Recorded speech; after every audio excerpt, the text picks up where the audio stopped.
Hello students, I hope all of you will be very fine. But students, today our subject is software engineering for BCA 5th semester. And students, today our the most important topic is structure, design, methodology and its principles. Okay students, आज हमारा topic है भाई structure design methods क्या होते हैं और इसके principles क्या होते हैं, इसको हम स्टूडेंट आज डिस्कस करेंगे। स्टूडेंट इससे पहले जो है हमने BCA 5th सेमेस्टर में हमने स्टूडेंट जो है वो हमने स्ट्रक्चर डिजाइन एनालिसिस पढ़ा भाई स्ट्रक्चर एनालिसिस क्या होता है और इसके क्या क्या टूल्स होते हैं।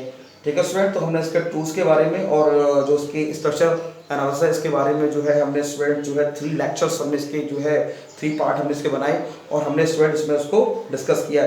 तो स्टूडेंट इसके ही सीक्वेंस में हमारा जो अगला जो मोस्ट इम्पोर्टेंट टॉपिक है वो है कि भाई जो हमारा स्ट्रक्चर मेथड्स हैं, मतलब हमारे जो हम जब हम डिज़ाइन जो फेज़ आता है हमारा स्टूडेंट, जब जैसे कि हमारा जो जैसे SDLC की अगर हम बात करें सॉफ्टवेयर डेवलपमेंट साइकिल की बात करें तो स्टूडेंट उसमें जो हमारा पहला जो स्टेप है हमारा जो है वो primary requirement of the user है। उसके बाद हम जो है एनालिसिस करते हैं, फिर हम करते हैं डिज़ाइन। तो डिज़ाइन स्टूडेंट बहुत ही जो कोडिंग करने से पहले किया जाता है, it is very important part for software development project. So student भाई डिज़ाइन करते समय हम किन किन बातों का ध्यान रखें और कौन से वो प्रिंसिपल्स हैं जिनका स्टूडेंट्स हम जो है यूज़ करके हम एक आइडियल सॉफ्टवेयर को हम डेवलप कर सकते हैं।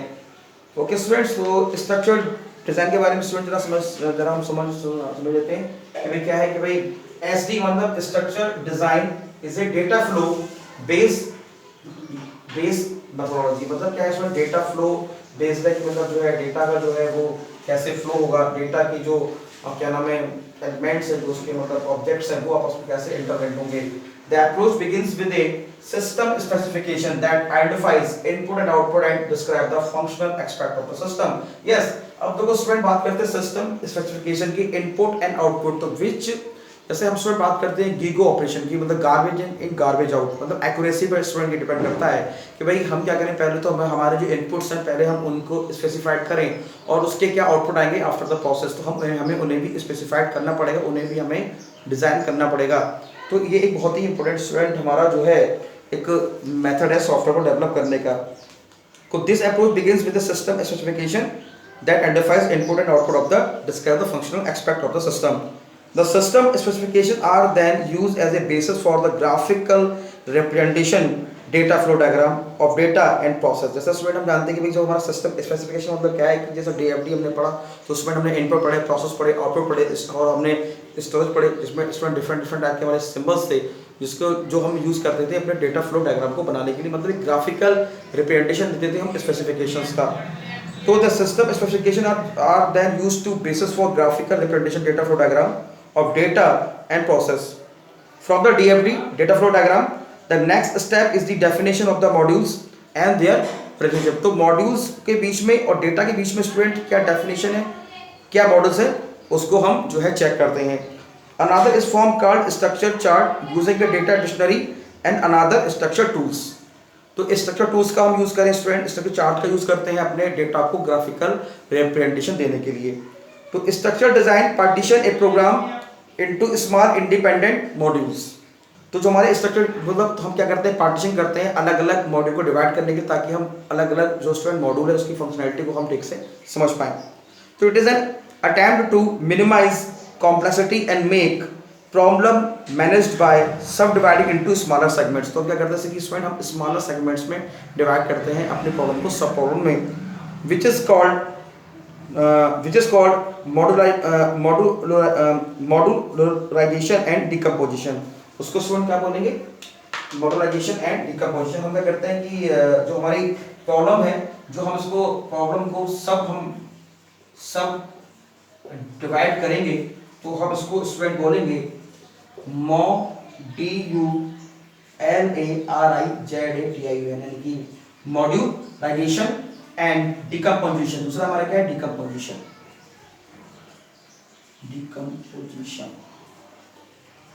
ओके स्टूडेंट्स, तो इस तरीके से हमने जो है अपने प्रॉब्लम्स को हमने जो है डिवाइड किया, मैनेज किया, ताकि हम जो है उसका बेटर रिजल्ट हम जो है ढूंढ सकें। तो स्टूडेंट ये तो हुआ हमारा डिज़ाइन।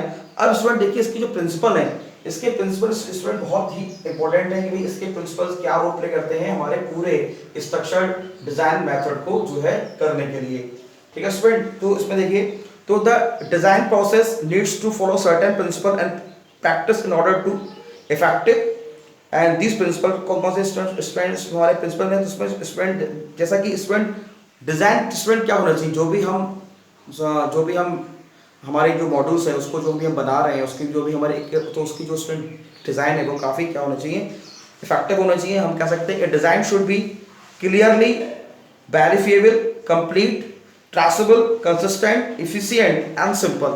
तो this is the main characteristics of any kind of design which we have to develop in software when we have to develop a software. So a design should be very clear, very verifiable, complete and traceable and consistent, efficient and simple. तो student देखिए इसमें जो हमारा student पहला principal है वो कहता है that design architectural structure should be not suffer from lack of version. क्या मतलब हुआ कि एक good design plan must consider all the possible design approaches. जो भी स्टूडेंट उसको मतलब एक गुड डिजाइन बनी कि भाई क्या पॉसिबिलिटी हो सकती है, क्या which are the maximum possibility to design a system, a design a module.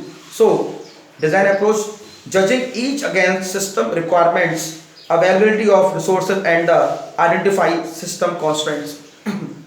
तो सिस्टम कॉन्स्टेंट है, हम उसको स्टूडेंट इजीली हम उसको आइडेंटिफाई कर पाएँ ताकि हम उसको बेटर डिजाइन दे सकें। दूसरा है an ideal design process should not be reinvent the wheel। क्या मतलब हुआ स्टूडेंट्स देखिए, an ideal design process should not be reinvent है स्टूडेंट, ये reinvent है, वी है ये हमारा reinvent the wheel। क्या मतलब हुआ कि if reusable design components are available within a system then they must be used instead of wasting precious time and efforts involved in creating them. तो मतलब कहने का मतलब क्या है कि स्टूडेंट जैसे मान लो अगर मान लो हम उसको दोबारा अगर मान लो उसको करेंगे तो टाइम कंज्यूम होगा। तो ये reusable design components that's are available with the system then they must be used instead of wasting precious time and efforts involving in recreating them. तो मतलब स्टूडेंट एक हम आइडियल डिजाइन प्रोसेस बनाए ताकि student जो है हमें इसको दोबारा हमारा जो टाइम है, वो जो मनी है, जो पैसा है, वो हमारा खराब ना हो उसको दोबारा उससे क्रिएट करने में। तो बहुत ही इंपॉर्टेंट है ideal design process should not be retain the wheel, मतलब उसको दोबारा से जो है साइकिल नहीं बनना चाहिए, व्हील हम उसको ना करें ताकि मतलब रिपीटेशन ना हो मतलब उसको बनाने में। अगला है the design should exhibit uniformity. Yes, तो the design process should follow the design standard for coding and presentation. तो स्टूडेंट जो स्टैंडर्ड है उसको फॉलो करे, एग्जैक्ट यूनिफॉर्मिटी जो है उसको मतलब स्टूडेंट जो है फॉलो करे, एक स्टैंडर्ड को फॉलो करे। जो भी हमारे कोडिंग है, कोडिंग मतलब हमारी कोडिंग हमें कैसे करनी, कोडिंग के क्या स्टैंडर्ड है और उसके प्रेजेंटेशन के क्या स्टैंडर्ड, उसको हमें फॉलो करना चाहिए।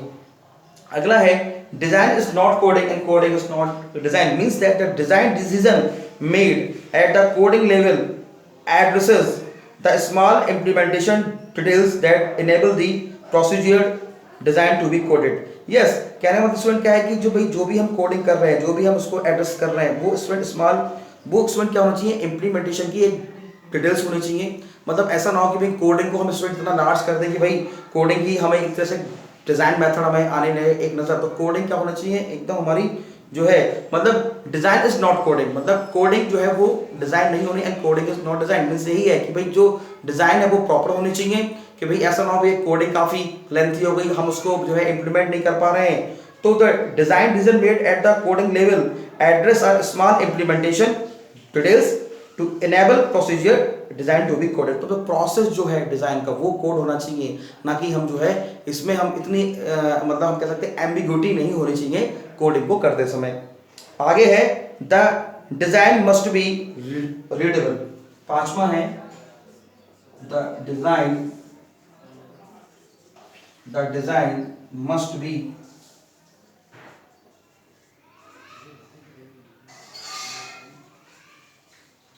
जो हमारी डिजाइन है वो हमारी रीडेबल फॉर्मेट में होनी चाहिए। तो it should be an understandable guide for those who generate the design code and also for those who it list and maintain the system thereafter. तो मतलब रीडेबल फॉर्मेट में होनी चाहिए भाई, मान लो जो उसको कोडिंग कर रहे हैं, जो सिस्टम उसको बना रहे हैं, डिजाइन कर रहे हैं, उनको ठीक से जो है स्टूडेंट उसको ठीक से अंडरस्टैंड कर पाए और बाद में जो हमारी सॉफ्टवेयर की, क्योंकि स्टूडेंट जो हमारा लास्ट फेजेस की इम्प्लीमेंटेशन के बाद अगर मान लो सॉफ्टवेयर में हमें हमारे बग्स आती हैं, एरर्स आती हैं, तो हम उसको फिक्स करते हैं, हम उसको जो है री इम्प्लीमेंट करते हैं, री इम्प्लीमेंटेशन एंड मेंटेनेंस। तो मेंटेनेंस जो हमारे मेंटेनर है जो उसको बाद में उसको मेंटेन करेंगे, बग्स को फिक्स करेंगे, तो वो भी कोड को ईजिली जो है जो हमारी डिजाइन है उसको ठीक से रीड कर पाए, उसको समझ पाए। तो who generates the design code and also for those who list and maintain the system thereafter, जो सिस्टम को बाद में जो उसको मेंटेन करे उनके लिए भी रीडेबल होनी चाहिए। फिर अगला स्टूडेंट है हमारा, the design should be review to maintain conceptual errors. मतलब कहने का क्या मतलब है कि जो हमारी कॉन्सेप्चुअल एरर्स हैं उसको भी जो है दूर करना चाहिए। तो उसमें आप स्टूडेंट देखिए 6 जो पॉइंट है हमारा, कहता है the design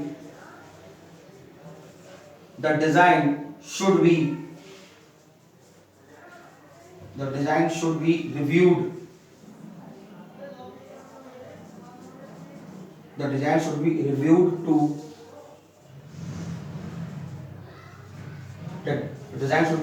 to minimize conceptual errors।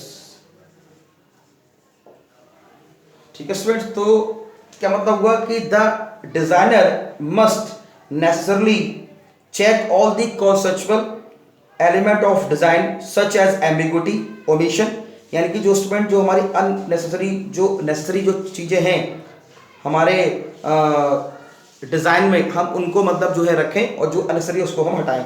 तो क्या मतलब हुआ कि the design must necessarily check all the conceptual elements of design such as ambiguity, omission and see the inconsistencies have been taken care of before worrying about the system of the design model। तो मतलब कहने का मतलब कि जब भी कभी हम उसका मतलब जो है पूरा ओवरऑल जो स्ट्रक्चर बना रहे हैं, हम मॉडल बना रहे हैं, तो उसमें स्टूडेंट जो हमारी एम्बिग्विटी है, ओमिशंस हैं, जो उसमें इनकंसिस्टेंसीज हैं, उसको स्टूडेंट हम लुक आफ्टर करें, ताकि स्टूडेंट हमें बाद में जो है हम उसको लेके हमें जो है वो डाउट नहीं होना चाहिए कि भाई ये मॉडल सही बना नहीं बना। तो कहने मतलब यह है कि the design should be reviewed to minimise conceptual errors. तो कॉन्सेप्चुअल एरर्स जो है हम उस पर फाइंड आउट कर सकें, ताकि मतलब जो है एक आइडियल सॉफ्टवेयर हमारा बन सके। तो स्टूडेंट दीज आर द जो है 1 2 3 4 5 6 principles which is make our system structure design methodology, और जो कि बहुत ही इंपॉर्टेंट कॉन्सेप्ट आपके software engineering BCA 5th semester में जो कि आपके एग्जाम में स्टूडेंट आ रहा है। ठीक है, तो स्टूडेंट बहुत ही इंपॉर्टेंट कॉन्सेप्ट आज हमने कंप्लीट किया कि स्ट्रक्चर डिजाइन मेथड्स हमारे क्या होते हैं और इसके क्या प्रिंसिपल्स हैं। ठीक है स्टूडेंट्स, तो आप उसको देखें, लेक्चर को आप स्टूडेंट देखें और उसको जो है नोट करें और देख के इसके नोट्स बनाएं। ठीक है students, thank you very much.